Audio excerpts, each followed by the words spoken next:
She asked me that question on a night when the apartment felt too empty, too staged, too rehearsed. Why have you been so distant? Her voice drifted from the hallway, soft, tinged with curiosity. I didn't glance up from the whiskey in my hand.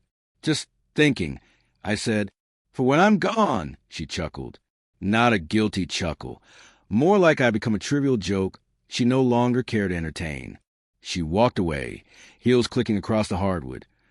Each tap echoing like a clock I couldn't turn off.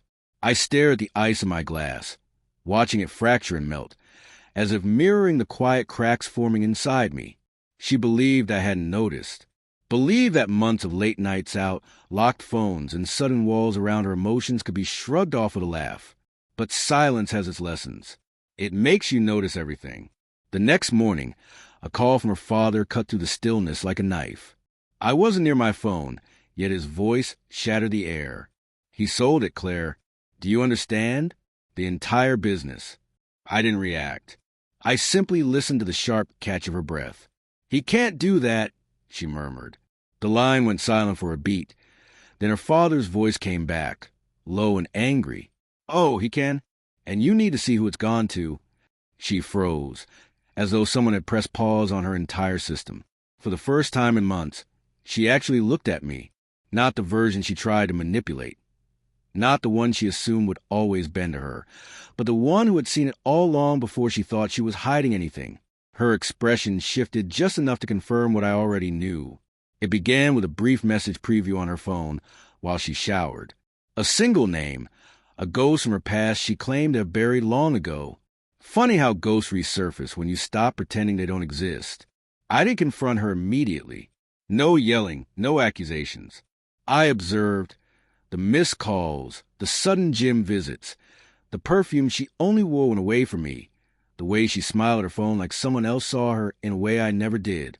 I traced patterns, calculated movements, and stayed calm. Calmness is the one thing guilt cannot replicate. That night, as she left for a friend's gathering, I checked the home Wi-Fi logs. Her phone had connected to an apartment in another city, the same building where that ghost had recently reappeared. Betrayal is rarely sudden. It's patient. It grows quietly in corners and small lies, until one day you realize the stranger in your home has your partner's face. I obtained the records, not hers, his. People are careless when they believe they matter. He had been careless. The truth arrived in a cold email from a private investigator. A handful of photos, receipts, moments she wasn't alone. Enough. I didn't scatter papers on the table like in a movie. No dramatics. Just one question. One moment that would make her soul shiver before her skin did. When she returned, radiant as if managing two separate lives, I blocked her path. "Did you enjoy yourself?" I asked. Her smile wavered, the tiniest flicker, but confirmed everything. I handed her my phone. One photo, one undeniable moment she thought no one had witnessed.